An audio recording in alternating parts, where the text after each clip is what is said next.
Olá, amigas, amigos, se você está me escutando, você está me assistindo na gravação, né? Nós vamos aguardar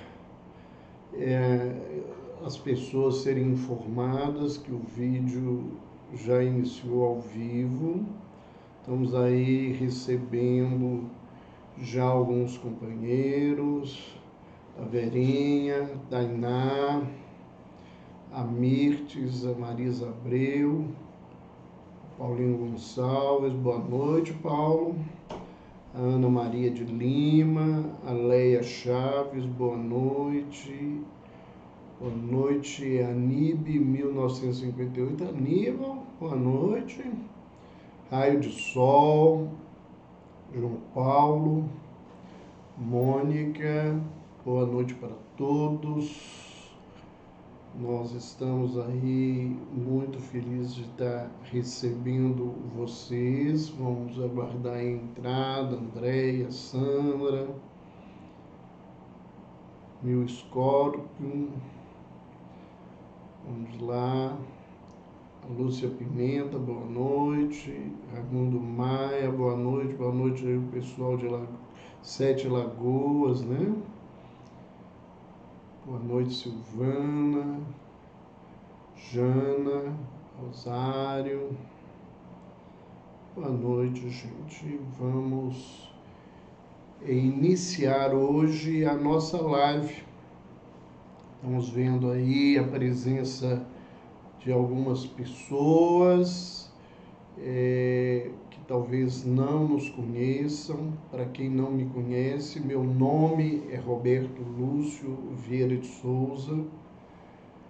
Eu sou médico, especialista em psiquiatria, sou psicoterapeuta do Instituto de Assistência Psíquica Renascimento em Belo Horizonte e atualmente sou coordenador do internato de saúde mental da Faculdade de Medicina, né, das Ciências Médicas, junto ao Hospital Espírita André Luiz, e é um prazer estar recebendo vocês hoje à noite, mais uma vez, esses companheiros que estão sempre conosco.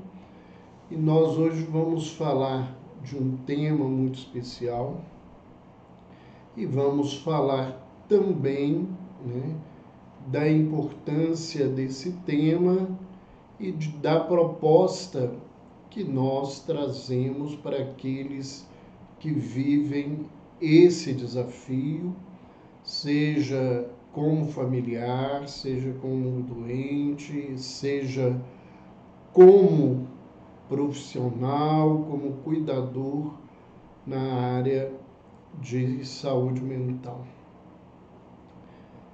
Eu sempre explico o porquê do tema, né? Porquê do título, né? Porque se tem uma frase complicada. Boa noite, Evelyn, já entrou aí conosco. A Evelyn aí que está nos acompanhando, nos auxiliando. Se tem uma frase complicada quando a gente trabalha com saúde e especialmente com saúde mental, é quando a pessoa não se aceita doente. Eu não sou doente, eu não preciso de tratamento. E isso se transforma, né, num grande desafio. Num desafio para a família, num desafio para o profissional e, inclusive, num desafio para as pessoas que precisam, né, lidar com aquela criatura, mesmo que não sejam familiares, entes queridos, pessoas próximas, convivendo com alguém que sofre algum tipo de transtorno mental e que precisa de ajuda e que não aceita esse tipo de ajuda. Então, a nossa proposta essa noite é de falarmos um pouco desses desafios, como que a gente vê, o que a gente encara de dificuldade nesse sentido e como as pessoas, né, podem se ajudar quando são portadoras desses transtornos e como ajudar os familiares e os cuidadores nesse primeiro momento que já é um grande desafio. Então, a primeira coisa é o desafio diante da possibilidade do tratamento.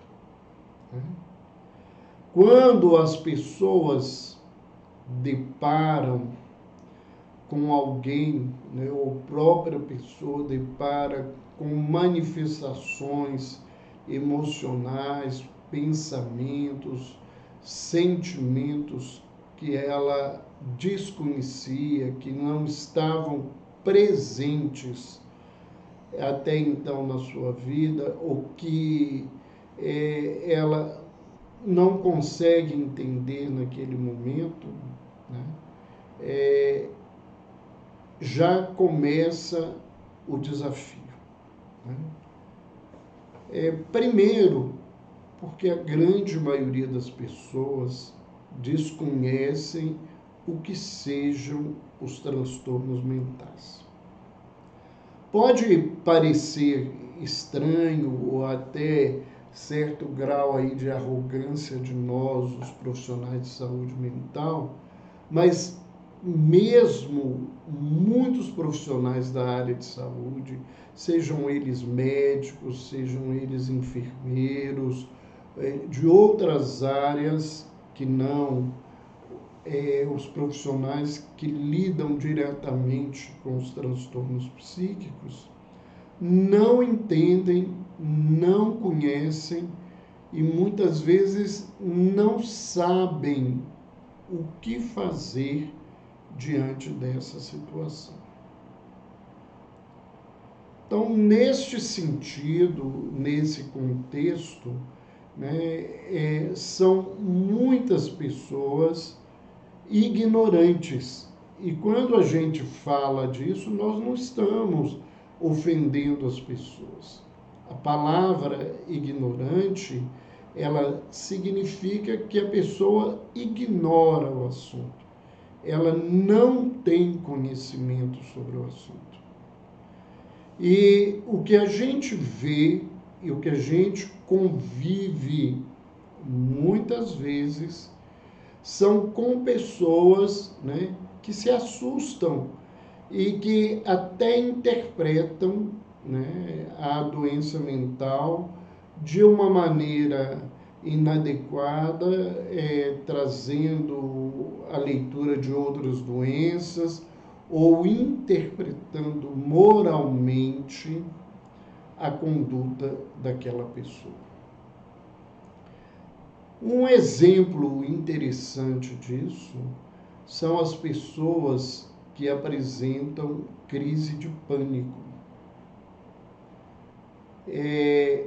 A primeira crise de pânico, ela começa como as demais, mas é a primeira vez, ela é súbita. De repente a pessoa começa a se sentir mal, a respiração altera, o coração dispara, as mãos esfriam, há uma sudorese fria, há um mal-estar, uma sensação que vai desaparecer, que vai morrer, ou que começa a ideia de que ela está ficando louca. E nessa crise, né, como a pessoa percebe o coração disparado e essa opressão que dá no peito durante a crise, a primeira coisa que ela pensa é que ela está tendo algum mal vinculado ao coração. E este mal geralmente é o infarto. Então, essas pessoas e os seus familiares interpretam isso, né, buscam com urgência um serviço clínico, porque seria um infarto, chega no serviço de urgência com essa história, com esse contexto, a primeira coisa que tem que ser feita é afastar um diagnóstico realmente de um quadro cardiovascular grave. Essa pessoa, às vezes, é encaminhada para uma UTI e lá, quando faz os exames, descobre que não tem nenhuma alteração clínica. Neste contexto aí, nessa situação, a gente vê que às vezes as outras crises vêm e a pessoa ainda teima durante muito tempo não aceitar que o quadro emocional ia buscar serviços clínicos diversas vezes, entrar para um CTI ou para uma sala de emergência no campo da área, né, de cardiologia, e o diagnóstico ser uma crise de pânico. Não é porque ela é menos que o infarto, né? É porque são quadros diferentes e precisam de atuação diferente. No primeiro momento você desconhece, como as pessoas às vezes desconhecem um surto psicótico, o que é um delírio, o que é uma alucinação, acha que muitas pessoas interpretam isso sempre do ponto de vista da questão espiritual, que é a intervenção de um demônio, de um espírito obsessor, ou é uma mediunidade que está eclodindo uma situação dessa maneira. E esse desconhecimento muitas vezes faz com que haja uma demora na assistência ao paciente, e essa demora pode não ser de horas, de dias, mas de semanas, de meses, às vezes até de ano, e a pessoa vai adoecendo e criando sequelas na vida dela. Sequelas que vão acompanhá-la durante toda a vida. Então, o primeiro problema dentro do desafio diante dessa possibilidade de tratamento é o desconhecimento, é a ignorância. É claro que hoje nós temos a televisão, as redes sociais, a mídia oferecendo muitas informações. Mas da mesma forma que nós temos informações sérias, nós temos informações que não são sérias e às vezes até informações erradas, equivocadas sobre a questão da saúde. E nesse sentido, alguém pode dizer, mas foi um médico que falou na televisão, foi um médico, um enfermeiro que falou na rede social. Mas se ele não é um psiquiatra, se ele não é um psicólogo, e às vezes conforme o tipo de quadro, se ele não tem uma experiência, ele vai informar coisas erradas. Como a gente vê hoje diante desse quadro do coronavírus, informações equivocadas por profissionais que não são da área e que teimam em dizer coisas que não são reais, e que as estatísticas mostram o contrário, que todas as entidades de saúde mostram, vinculadas ao problema da infectologia, mostram que são diferentes. Então a gente começa desse lugar. Outra questão bastante complicada que as pessoas vivem, que a família vive, é a angústia de saber o que fazer. O que eu faço com esse indivíduo que aqui diz que é o Espírito Santo de Deus, que ele veio salvar o mundo? O que que eu faço com ele que diz que ele está com uma dor no corpo inteiro e que ele só está pensando em se matar e que uma voz diz que a única chance que ele tem é de se matar. Que se ele matar, ele vai matar o seu mal. Né? As pessoas têm muita dificuldade ainda, e nós vamos falar sobre isso, de procurar um psiquiatra, porque há um grande preconceito contra o transtorno mental. Aquele preconceito que a gente ouve sempre, que o indivíduo é louco, que quem vai no psiquiatra é só gente louca, gente que faz coisas absurdas e que depois que começa um tratamento psiquiátrico vai depender de remédio a vida inteira, né? Então, quando esses quadros começam em crianças ou em adolescentes, o sofrimento dos pais ainda é muito maior. É muito maior. E os quadros psiquiátricos, eles não têm idade, né? Os distúrbios de comportamento, os distúrbios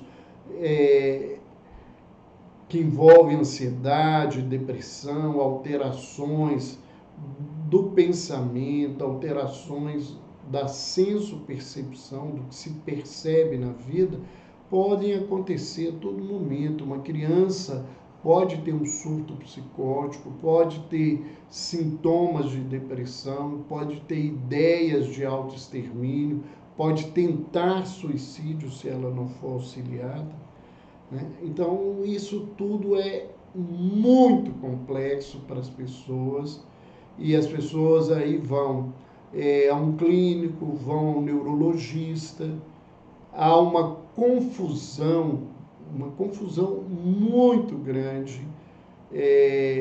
Muita gente acha que neurologista e psiquiatra tratam das mesmas coisas, estudam as mesmas coisas. Isso não é verdade. Nós temos muita coisa em comum para estudar, para diferenciar um quadro do outro, mas os quadros neurológicos são bastante diferentes dos quadros psiquiátricos e muitos neurologistas, embora possam até saber fazer um diagnóstico, não foram preparados, não é isso para isso que eles foram especializados, então eles não sabem como abordar essa situação.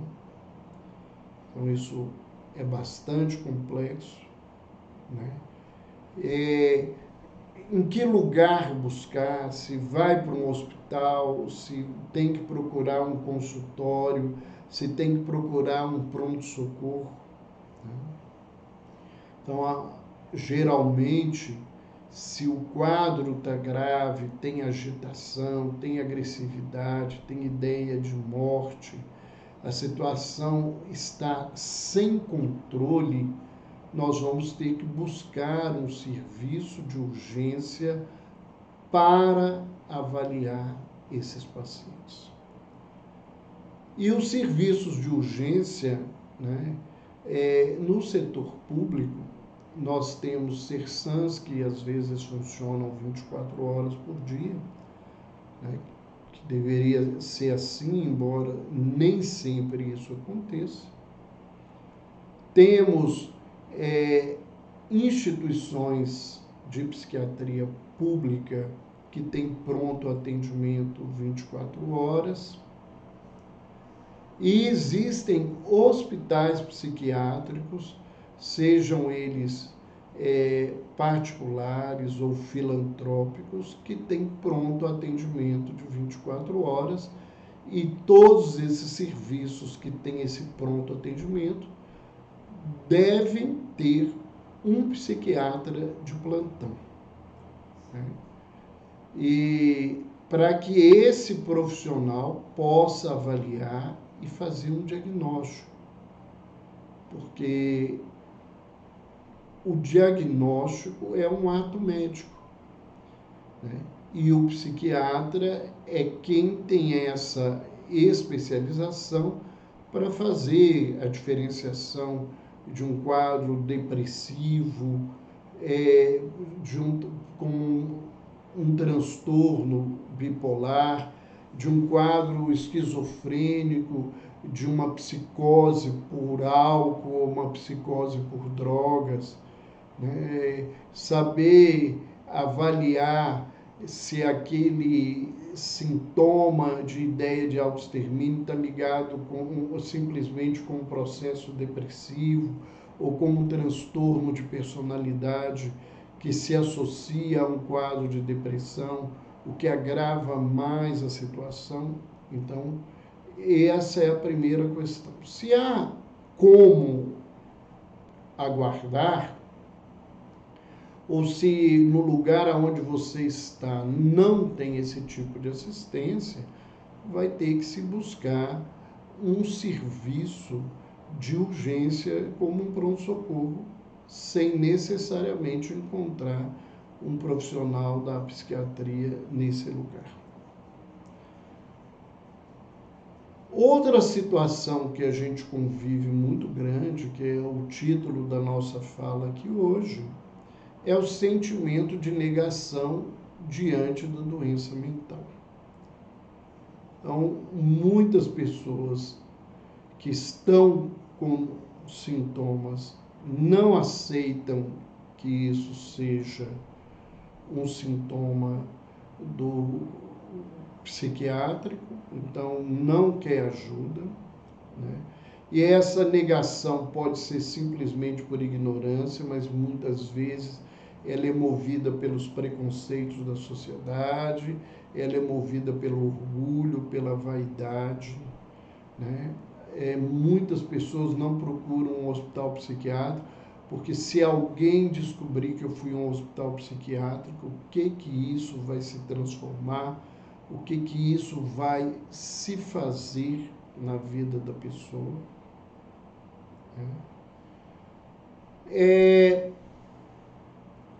E quais as atitudes, então, que eu posso assumir se não for essa urgência? Procurar um psiquiatra a nível de um ambulatório público ou procurar um psiquiatra a nível de um consultório particular. Alguns hospitais psiquiátricos, né, eu acredito que a maioria, às vezes, tem mesmo um ambulatório que você pode marcar consulta e ser atendido por esse profissional. Alguém pode me dizer sim, mas eu posso procurar um psicólogo? Pode. Mas se é um quadro que precisa de uma abordagem mais imediata, um diagnóstico e um tratamento, e esse tratamento envolve algo medicamentoso, o psicólogo ele não pode receitar medicação, né? O profissional da psicologia, ele é fundamental no tratamento do transtorno mental.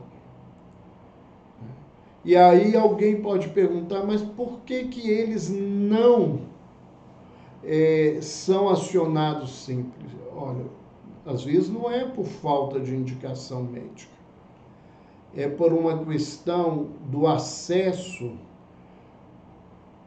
ao tratamento da psicoterapia. Os planos de saúde têm limitações de sessões por ano. No serviço público, conseguir um psicólogo é muito difícil. A rede de profissionais na área de saúde mental ainda é pobre, é precária em relação à necessidade da nossa população. E hoje isso vai ficando muito mais acentuado, porque com a pandemia os quadros de transtornos psiquiátricos aumentaram, né? E o tratamento em regime particular, ele é oneroso para a grande maioria da população. É um tratamento que fica caro, né? Por que fica caro? Primeiro, porque é uma assistência direta, são consultas que gastam um tempo longo, né? E são profissionais especializados que foram formados para isso, né? E essa forma do ganha-pão deles, né? Existem algumas instituições que têm programas sociais para atender esses pacientes.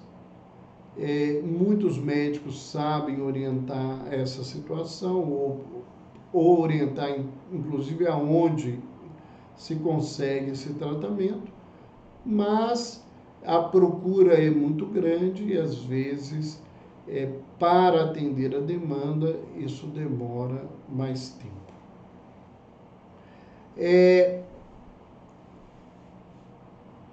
As pessoas, às vezes, perguntam para a gente o que é um transtorno mental.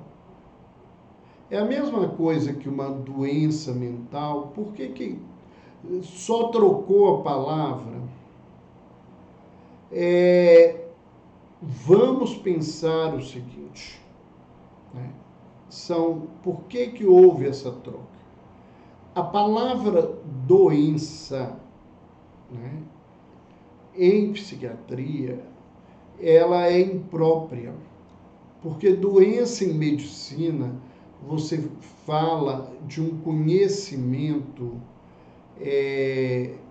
teórico, de experiência, que você tem o agente que causa a doença, como que ela acontece, o caminho que ela se desenvolve, quais são os mecanismos de ação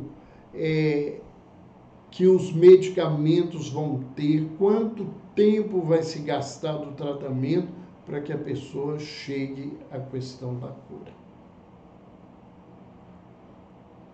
Em psiquiatria, os agentes são muitos e às vezes a gente não consegue nem identificar todos os agentes. Nós não conseguimos identificar a gama de elementos que está envolvido e que pode estar causando aquela doença. As doenças do campo da psiquiatria, elas geralmente são multicausais. Elas têm vários elementos ou que levam à doença, ou que desencadeiam a doença, ou que agravam o processo. Depois, a gente não tem pacientes iguais. Nenhum paciente esquizofrênico é igual. Nenhum deprimido é igual ao outro, né? Hoje nós temos uma fala do Jung que é muito importante, quando ele diz, né, que os sapatos não atendem todo mundo, quem tem um pé grande não dá para calçar um sapato pequeno, e que as pessoas, para viver e até para tratar em saúde mental, não existe uma receita única. Depois, o desenvolvimento da doença nas pessoas não são iguais. O resultado, a resposta dos medicamentos também não são. Nem dos tratamentos todos.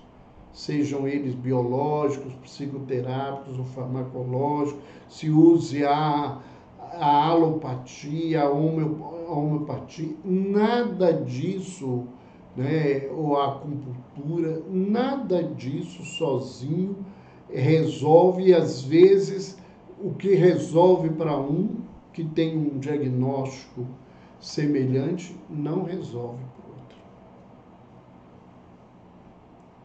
Então, o que acontece? O nosso cérebro, né, ele tem bilhões de células. E o funcionamento e o desfuncionamento dessas células são relações com áreas, com neurotransmissores, inúmeros que podem dar resultados diferentes.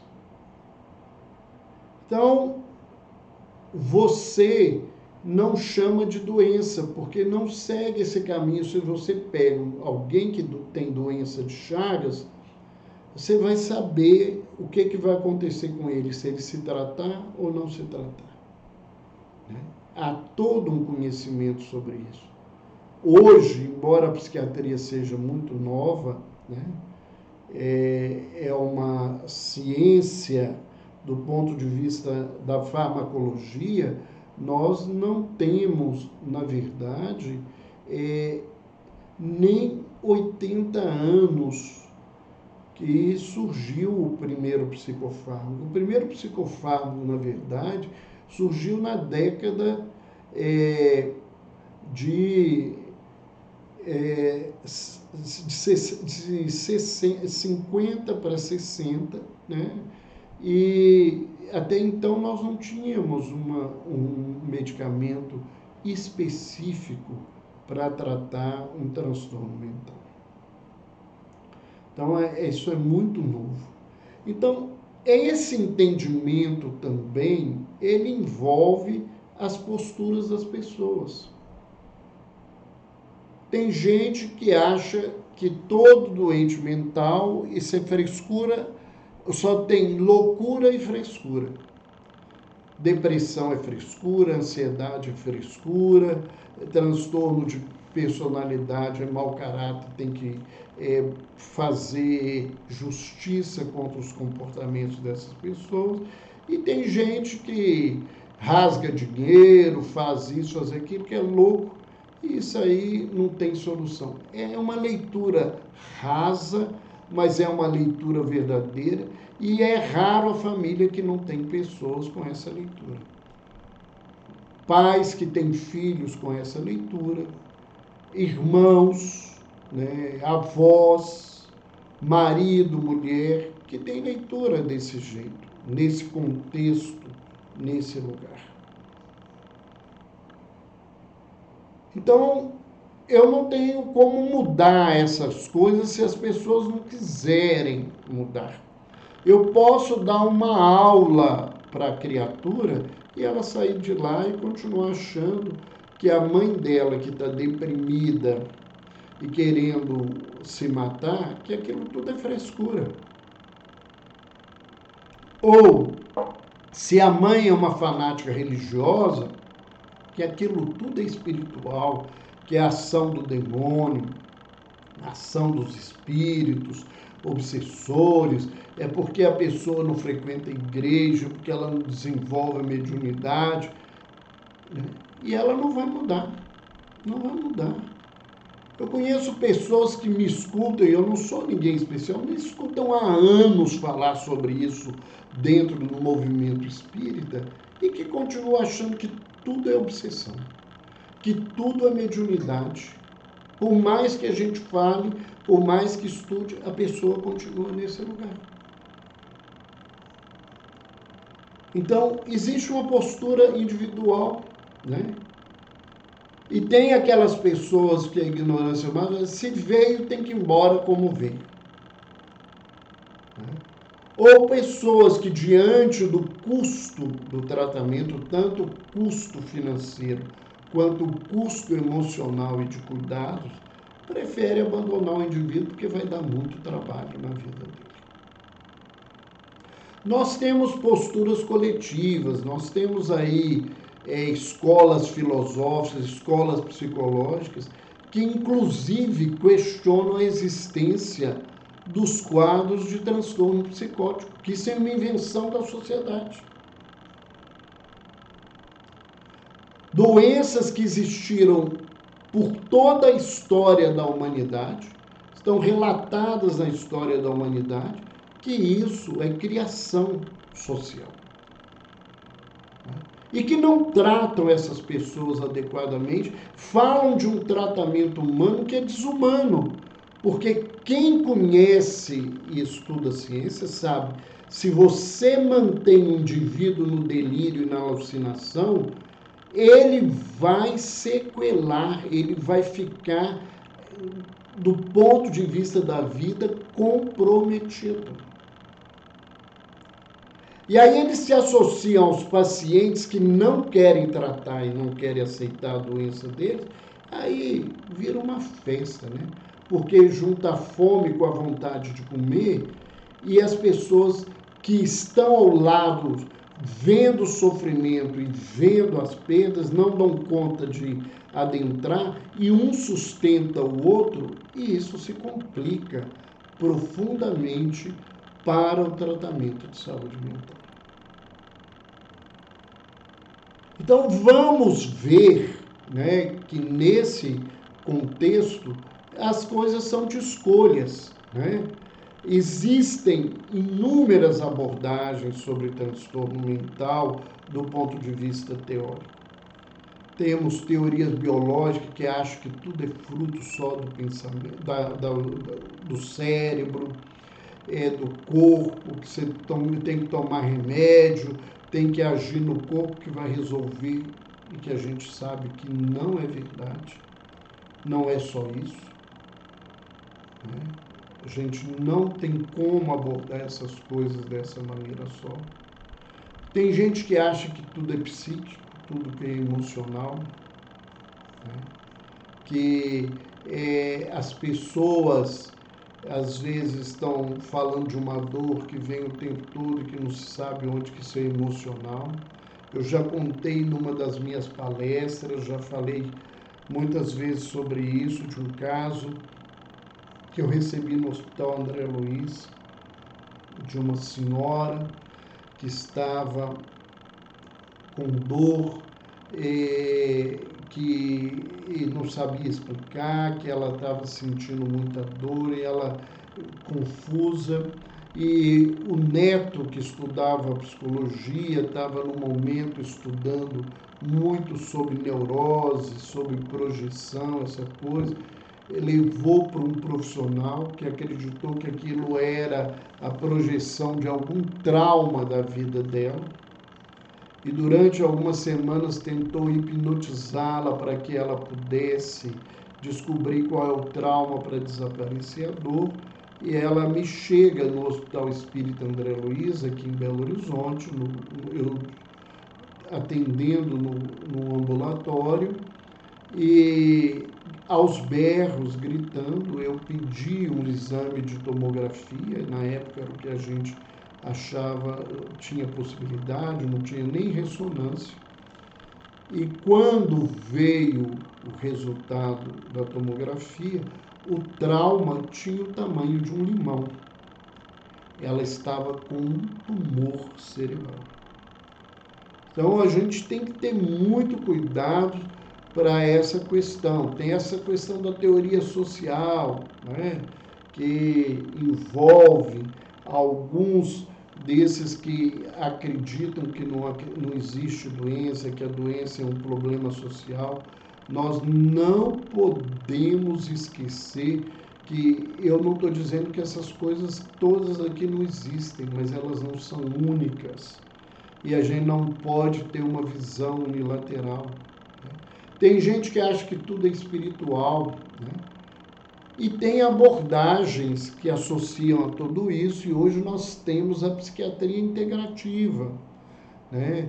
Temos a abordagem como realizamos no Hospital Espírita André Luiz, ou nos hospitais psiquiátricos espíritas que existem no Brasil, que tem uma vinculação doutrinária real,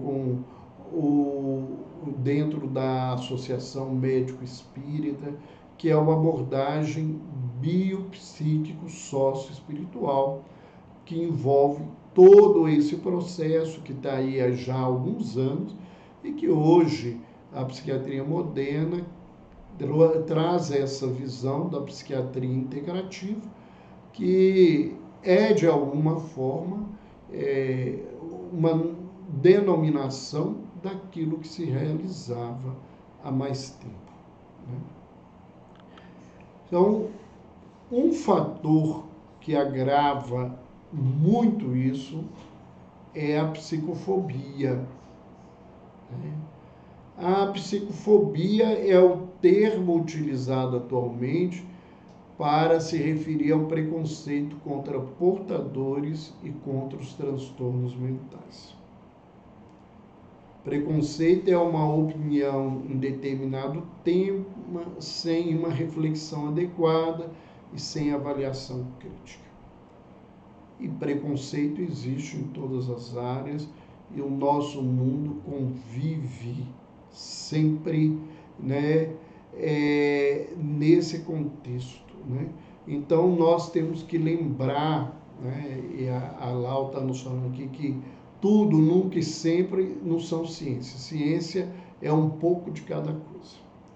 Então, se eu vou para os extremos, eu estou envolvido com preconceito, eu estou envolvido com essas coisas aqui que a psicofobia tem. E há inúmeros preconceitos contra os portadores, há inúmeros preconceitos contra as doenças mentais e há inúmeros preconceitos contra os tratamentos utilizados em saúde mental. Então, como eu falava no início, né, para quem veio e está levantando, alguém nos disse assim, eu não sou terapeuta, o que eu posso aproveitar do curso, né, que nós estamos ainda com as inscrições abertas, a gente vai falar um pouco dele, né? Nesse sentido, você pode fazer muita coisa, né? A gente tem trabalhos em todos os níveis de assistência que podem ajudar as pessoas. Todo mundo pode participar desse curso, mas certamente que as pessoas que convivem com o problema todo dia, elas vão aproveitar mais. Não no sentido porque o outro não vai aproveitar, porque se eu tiver muito interesse, eu vou aproveitar muita coisa.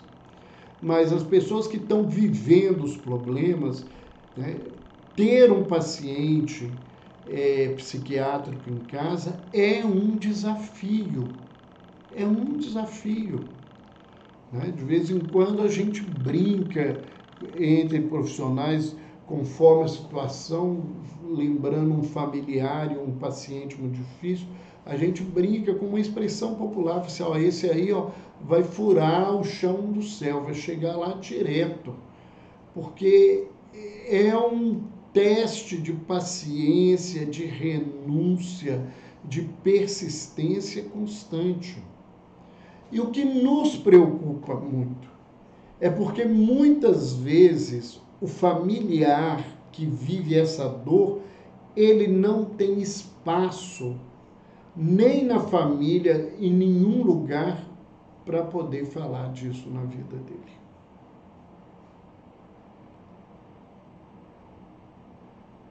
Nós convivemos com formas de trabalho em psiquiatria muito diferentes, né? Abordagens psicoterápicas que caminham de forma muito diferente. Tem profissionais que atendem um paciente adulto e não aceita nem conversar com a família, porque é uma quebra de um contrato ético. Eu tenho milhares de perguntas para fazer para uma pessoa dessa. Primeiro, que eu não sei se ela sabe o que é que essa pessoa tem verdadeiramente. Porque eu tenho 40 anos de psiquiatria e, infelizmente, eu tenho uma verdade para dizer para muita gente. A maioria dos pacientes psiquiátricos mentem. Não é mentir porque eles estão fingindo doença, não. Eles contam uma história que não é real. E muitas vezes eles mentem. Paciente dependente químico chega em hospital psiquiátrico em urgência, paciente alcoólatra chega com bêbado, com hálito de álcool e diz que não bebeu há uma semana. O paciente chega com sinais evidentes de intoxicação por droga e diz que não usou. O paciente está visivelmente delirando e alucinando e ele nega porque ele sabe que ele pode ser internado, que ele esteja vendo e ouvindo vozes. Se você não souber, não ouvir a família e não acompanhar a família, você não vai saber disso. Você não vai saber disso. Então, eu não consigo entender. Depois, né, eu fiz uma formação em psicologia sistêmica para trabalhar. É o sistema que adoece. E não adianta eu tratar de um se eu não tratar dos outros, porque a hora que um melhorar, esse que está apontando, muitas vezes a família, por defesa, vai boicotar o tratamento, porque se ele melhorar, as dores da família vão para um outro lugar que a família não, inconscientemente não quer saber de viver. E se eu não tratar as pessoas que estão ao lado, eu não vou conseguir cuidar da pessoa que está vivendo aquele problema. Então eu tenho que encaminhar essa pessoa para receber uma ajuda, mas em algumas vezes, ou em muitas vezes na minha vida, o paciente que me chegou à mão, a família não tem condições do familiar que está adoecendo dele receber uma psicoterapia, porque o serviço público não oferece, porque ele não tem dinheiro para pagar um psiquiatra, ele não tem o serviço público, um psiquiatra à disposição, ele não está dormindo, ele está deprimido, ele está com ideias ruins, e eu trato dele, eu dou remédio para ele, porque ele não tem ninguém mais para fazer isso para ele. Alguém pode dizer que isso não é ético? Eu estou à disposição de quem quiser avaliar isso. Eu tenho que cuidar das pessoas. Elas precisam de ajuda, né? Ele não tem condições de pagar e aí é antiético porque eu estou tratando de 2 familiares. Eu não tenho quem que vai fazer isso para ele. Eu vou escutá-lo. E muitas vezes eu vou ocupar grande parte da consulta escutando a dor dele para aliviá-lo e ele poder cuidar do meu paciente que está delirando e alucinando e está agitado e agressivo e não consegue caminhar. Então, essas pessoas, né, elas precisam de ajuda. Então, a nossa proposta não é só de oferecer recursos de entender o transtorno mental. É das pessoas entenderem o que elas estão vivenciando na vida delas com um portador de transtorno mental. E o nosso curso não é um curso só informativo.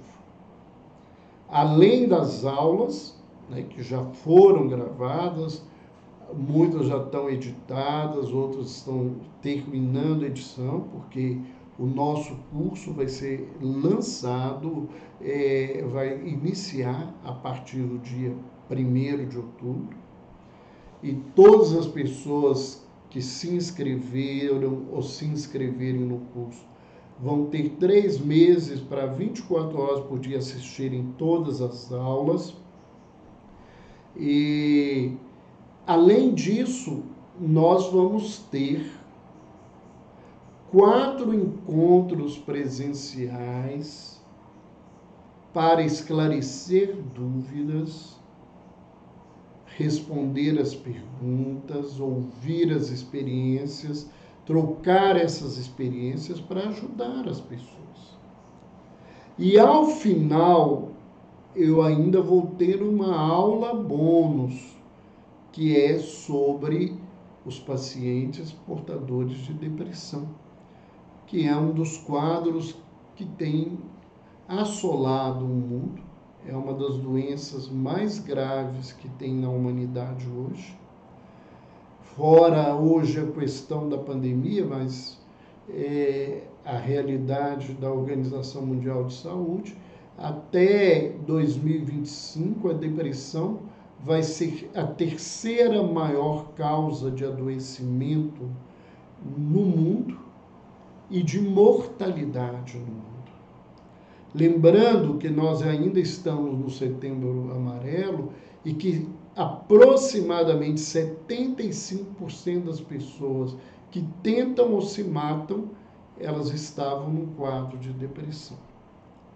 Então, a nossa proposta, a nossa busca é de oferecer informações, mas oferecer a minha experiência, né, de 40 anos, sendo que muitos anos trabalhando com grupos de pais na área da psiquiatria infantil, no antigo Centro Psicopedagógico, que foi no Hospital de Neuropsiquiatria Infantil de Belo Horizonte, que hoje não existem, o governo, né, infelizmente, desfez uma instituição que tinha um trabalho maravilhoso para crianças e adolescentes portadores de transtornos mentais, com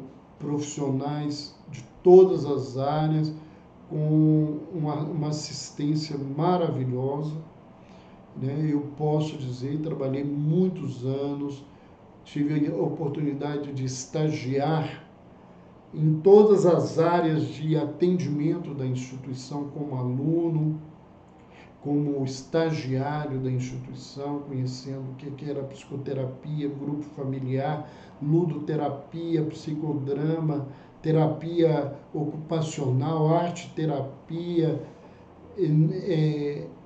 psicopedagogia, fonoaudiologia.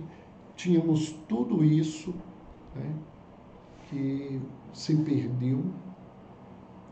Então, e depois mais de 30 anos atendendo famílias dentro do Hospital Espírita André Luiz, todas as semanas com um horário extenso para atender os familiares, escutá-los, orientá-los. As pessoas que já fizeram estágio comigo sabem do meu cuidado nesse sentido, né? Com quase 40 anos de consultório, né, particular, atendendo as pessoas e as famílias, eu vou levar essa experiência e vamos trocar as experiências com as pessoas que estão vivendo isso. Então, quem nos pergunta, né, para quem que é esse curso, a Évila está aí dizendo para vocês, né, a Évila acompanhou a gravação das aulas todas, né, ela pode dizer, e ela, né, falou várias vezes aí o tanto que ela pôde aprender sobre o que é transtorno mental, sobre essa abordagem. Tá o telefone aí, quem quiser conversar com ela, né, no 998 52 80 31. Ela está à disposição para esclarecer todo mundo, né? Então, esse curso é um curso para auxiliar as pessoas a enfrentarem a sua doença, porque o paciente é um doente, mas a família também adoece. E adoece muito, né? Adoece muito, porque... E os cuidadores também, as pessoas que acompanham idosos, acompanham psicóticos, deprimidos graves, com risco de autoextermínio, é muito difícil, né? Porque às vezes a gente não tem só a doença, a gente tem a personalidade do indivíduo que se associa à doença, que dificulta as coisas, e a gente precisa diferenciar disso. A gente precisa aprender a buscar ferramentas que nos sustentem, que nos coloquem capazes de lidar com essas coisas. Então, se você, né, tem a experiência nesse trabalho e acha que é importante se aprimorar, esse curso é para você. Se você tem algum familiar com transtorno mental, esse curso é para você. Se você tem um transtorno mental e gostaria de entender melhor essas coisas na sua vida, esse curso pode te ajudar muito, muito, muito, muito. Se você se propõe a fazer algum tipo de trabalho, né? As pessoas aqui, né? Eu sei que muita gente que está aqui faz atendimento de acolhimento em instituições religiosas, em igrejas, em templos, em centros espíritas. Esse curso é importante para o seu entendimento. Eu não vou estar dando nenhum curso sobre espiritismo, eu não vou estar falando sobre religião especificamente, eu vou estar trabalhando sobre saúde mental e como o trabalho em saúde mental pode ajudar as pessoas que estão ao lado dos portadores de transtorno mental. Então, nesse contexto, não tem jeito de não falar sobre espiritualidade. Hoje, espiritualidade não é uma coisa ligada à religião para a ciência. A Associação Mundial de Psiquiatria tem uma sessão específica sobre espiritualidade e saúde mental. A Associação Brasileira de Psiquiatria, idem. Então, nós vamos falar sobre espiritualidade, mas a momento nenhum esse curso, porque algumas pessoas nos perguntaram, esse curso não é um curso de espiritismo ou de religião. O que nós vamos trabalhar especificamente? Nós vamos trabalhar o que é transtorno mental, entender os preconceitos que nós falamos aqui inicialmente sobre a psicofobia. Nós vamos falar de como lidar com pacientes ansiosos, pacientes críticos, né? Esses pacientes graves, com delírios, alucinações, agressividade, agitação grave, né, com risco. Vamos trabalhar sobre pacientes idosos, sobre suicídio.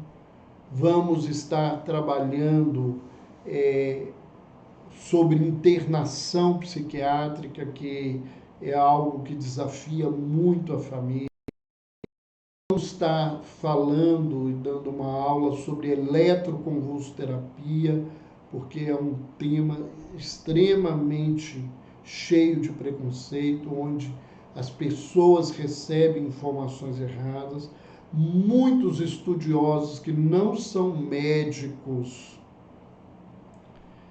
que são da área de saúde mental, chegam no hospital para fazer estágio no Hospital Espírita André Luiz, com preconceitos contra o ECT, e depois saem dali com uma visão totalmente diferente daquilo que é pregado e ensinado pelo pessoal da luta antimanicomial, que infelizmente oferece informações não científicas e erradas, mas isso é uma coisa constante que a gente vê dentro da nossa sociedade. E vamos também trabalhar com os pacientes, né, portadores de depressão, e como lidar com tudo isso. E dentro do campo, né, a Évila está lembrando, dentro do campo sobre idosos, a gente vai falar um pouco sobre Alzheimer, sobre demência, sobre os cuidados que a família precisa ter com o idoso dentro de casa, em todos os sentidos. Vamos trabalhar alimentação, cuidado em casa, exercício físico, o uso da espiritualidade como recurso de ajuda para o idoso. Nós vamos estar trabalhando todos esses temas. E quem quiser se inscrever, né, as inscrições estão aí abertas. Nós já temos aí um grupo de companheiros, algumas pessoas aqui já levantaram que estão inscritos, né? Então as pessoas vão poder aproveitar isso. Essa inscrição, ela possibilita também a inscrição num curso muito importante, muito gostoso, que é a Arte da Ajuda, que é coordenado e realizado pelo Dr. Andrei Moreira, que é médico, homeopata e que é constelador familiar. E o curso dele, inclusive, já começou, mas as pessoas que quiserem fazer vão ter oportunidade de inscrever.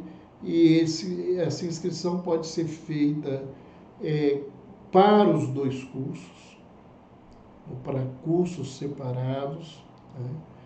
E aqueles que já foram alunos dos dois coordenadores têm um desconto especial, né? Existem aí um monte de ganhos na possibilidade. Quem já fez algum curso com o Andrei, eu já tive a oportunidade,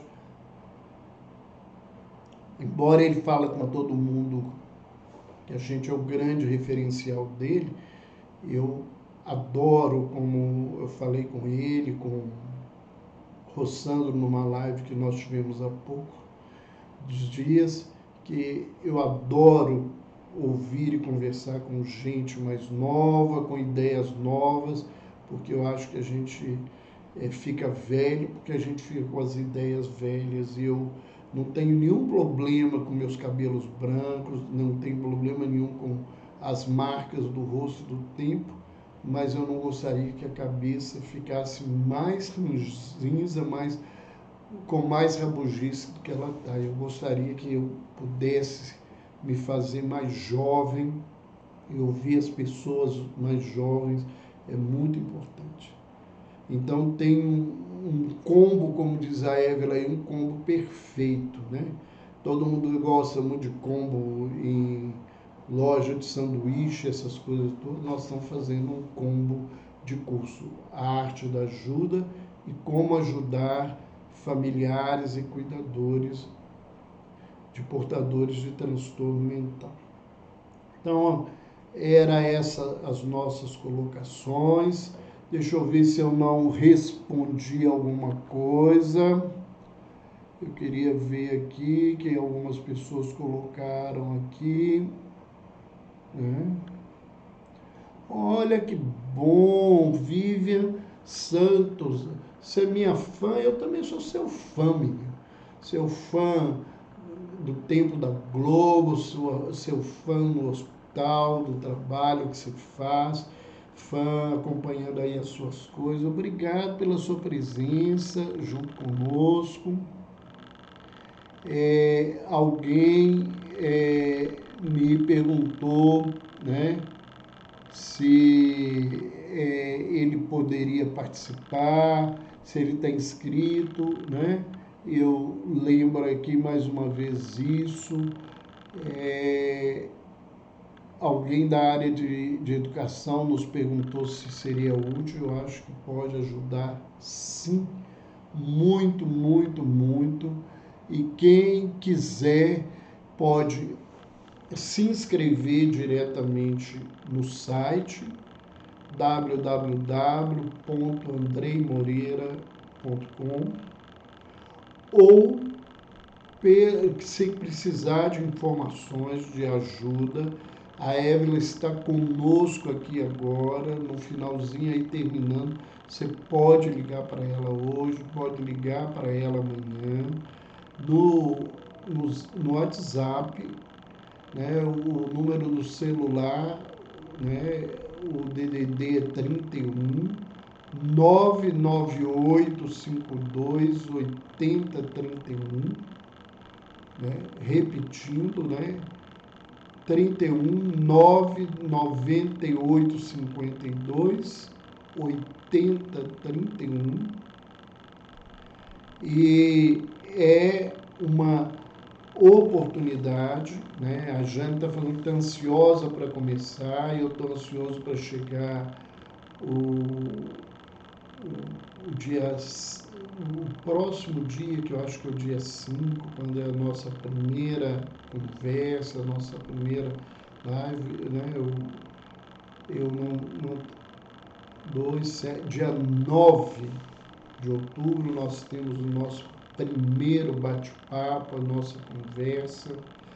É presencial, mas o curso vai ser liberado a partir do dia 1º, às 8 horas. As aulas vão sendo liberadas progressivamente. Então, aí a gente lembra que durante 4 sábados pela manhã, nós vamos ter essas aulas de perguntas e respostas, de conhecimento. E no último sábado, né, no 5º sábado, nós vamos estar falando sobre depressão. A Évila tem todas as informações, né, sobre investimento, sobre o que pode ser feito, não pode ser feito, como que isso vai acontecer, né? Então nós temos aí um grupo que alguns deles já estão fazendo o curso com o Andrei, e que o Andrei comentou com a gente que é um grupo maravilhoso. Então a gente espera essa turma para a gente estar juntos, aproveitar muito. Eu gostaria de agradecer mais uma vez a presença de todo mundo, a presença de tanta gente aí, a Jane falando da ansiedade, né? Alguém que está dizendo aí que eu tenho a alma jovem, né? Eu espero que isso seja mesmo, né? Então, aproveitemos essa oportunidade. Obrigado aí a Luciana lembrando, falando aí, mas é o coração dela gostoso, amigo, né? E a Évila colocou aí, né, as lives dia 9, 16, 23, 30 de outubro e dia 5 de novembro, sempre às 9 horas. Então, um abraço para todo mundo. Até a próxima terça-feira, né, que nós vamos estar falando sobre um novo tema, né? Sempre conversando nesse canal sobre saúde mental e espiritualidade, trazendo reflexões para nós, para que a gente possa aproveitar. E aqueles que estão interessados, entrem no site, conversem com a Évila, e a gente se encontra breve. E a partir da sexta-feira, os que estiverem inscritos vão já passar a ter o acesso a tudo isso, né? Um abraço para todo mundo.